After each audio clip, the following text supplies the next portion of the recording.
Hey there everybody, welcome back to our video series of building responsive designs using Figma. This is your course instructor Naveed back on the show, and before we proceed any further, please remember to log into the SkillFusion Academy channel and hit the red subscribe button, which will allow you to stay tuned to our channel and get more exciting updates about our new video series. So let us begin.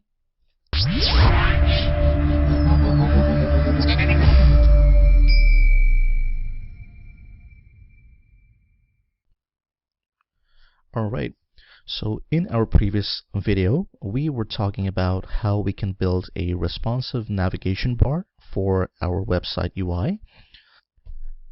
So today, in the second part of this video, we are going to pick up from where we left off last, and we are going to talk about how we can integrate that responsive navigation bar into the website UI and make the entire template responsive, which we will follow up by adding some interactivity to the navigation bar. And by interactivity, one example is what happens when you hover over the different navigation bar items, such as the About, Services, Contact, etc. So let's begin by integrating our navigation bar into the website. Alrighty, so if you recall, this was the navigation bar we built throughout our last video. And today we are going to integrate this navigation bar into this website template. Okay, so our first task would be to duplicate this template and duplicate this responsive navigation bar. And just for a quick refresher, this is what we mean by a responsive navigation bar. Now, before we begin integrating this into our website, first of all, we need to remove the components, the non-responsive components which we placed before. Those are gone. Now we bring in the navigation bar into the website frame. There we go, that's aligned. And we are also going to increase the size of the banner, which is already behind our navigation bar, so that's good. Now let's try out what happens. Okay, so as you see that this website is still not responsive despite the navigation bar being responsive. So what we need to do now is to select the navigation bar, take the cursor to the right navigation panel and play around with the properties of the auto layout components. So the first property we need to change is in the constraints, and as you can see that the constraints are set by default to left for the horizontal orientation and top for the vertical orientation. So just for starters, let's keep the vertical orientation to top for now, and for horizontal we are going to just test out what happens when we change the left orientation to left and right. Okay, perfect. And also for the banner itself, we are going to select the image, also go to the right, go to constraints, and it looks like I already set it to left and right before. That's perfect. And for the text in the middle of the banner, we are going to select both layers of text, right click, bring them into a frame, select auto layout. Perfect. Now that the text is in auto layout, and it's if you go to the right navigation again, and we see that it's already set to hug.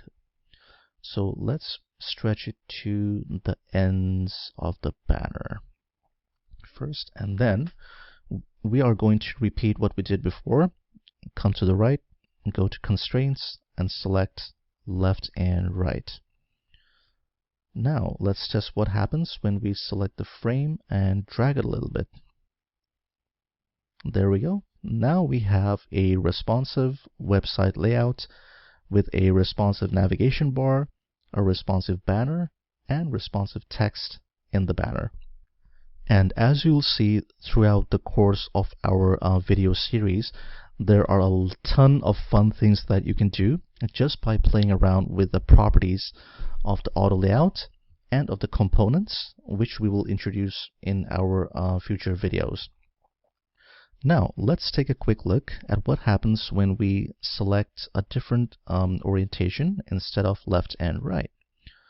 So let's say we select center for the image, center for the banner text, and center for the navigation bar, and try to do the same exercise. And as you can see that the entire website layout is changing quite differently from what happened before.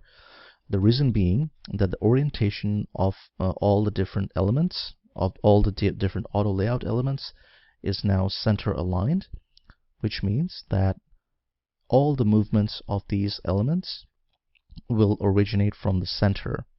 Whereas previously, when the properties were set to left orientation, that is when Figma considers the point of origin to be from the left corner of the screen. So that's the most basic way in which we can start to build a responsive navigation bar for a responsive website UI.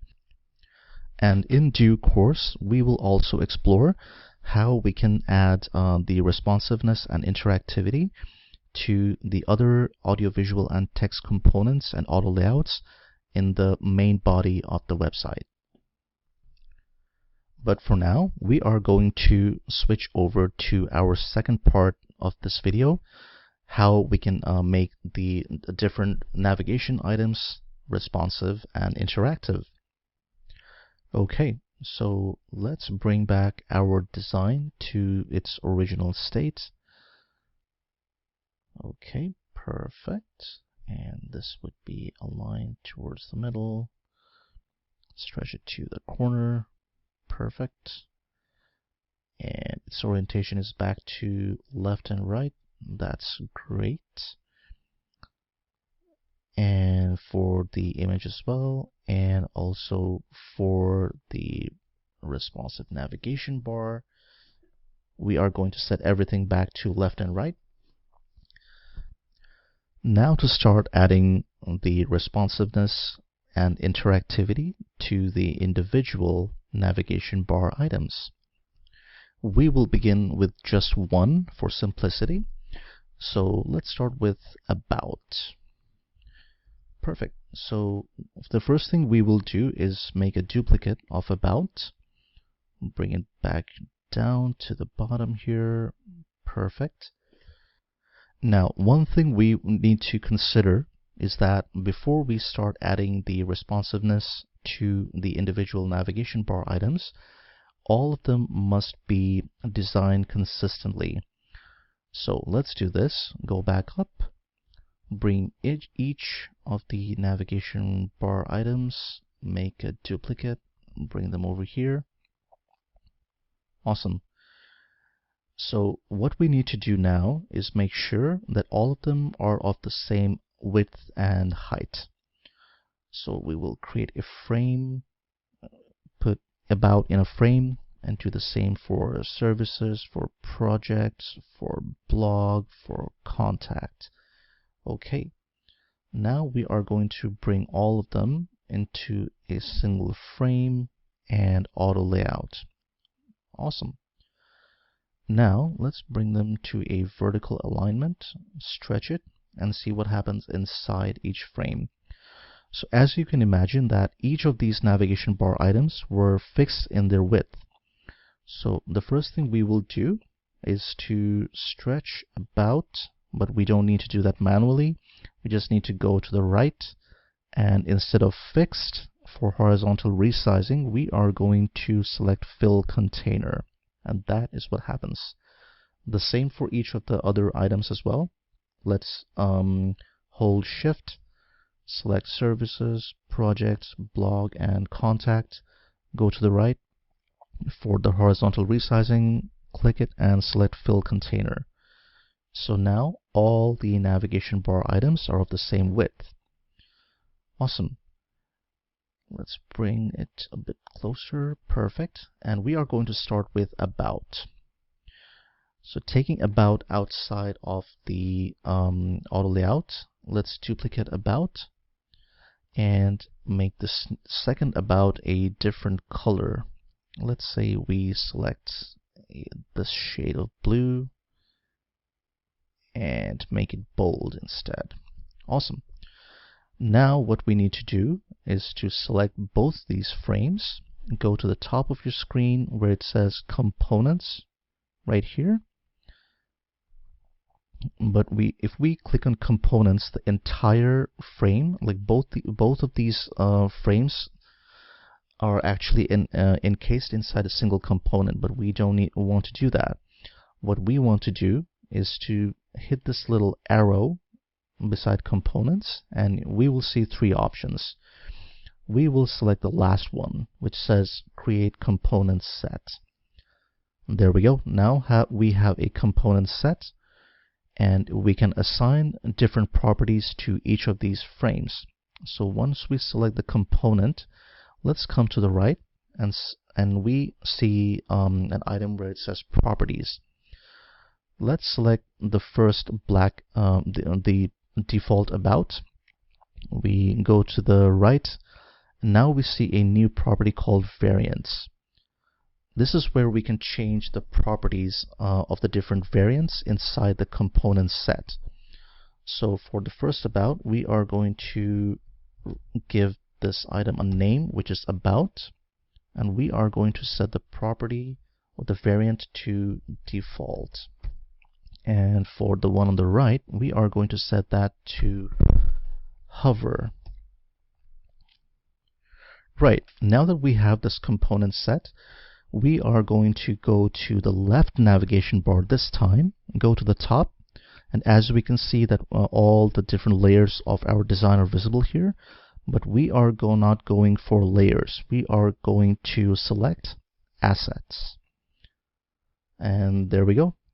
This is one of our components which we've already created. So we are going to select that, drag it inside the screen, and if you go to the right, you'll see that under components we have the name about, and we have two different properties assigned here.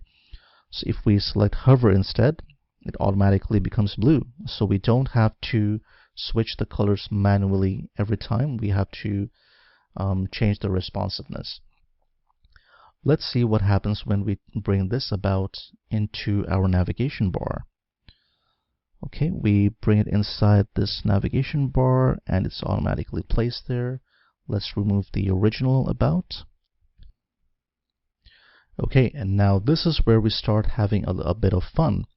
Before we test out our prototype, we are going to go to the top, select about, go to the right hand side where it says interactions, and we have to add an interaction. Where it says on click, we have to change that to while hovering, and now we have some properties coming up. We are going to set this to change to, and now we see the property for the component about. We are going to change that from default to hover. And we can also change the animation style from instant to smart animate. Perfect. Now let's test it out. Let's select the entire frame, go to the top right corner, click on present, and now we have our navigation responsive. There you see, whenever we hover on about, it transitions into blue. This is how we can start building an interactive and responsive navigation bar.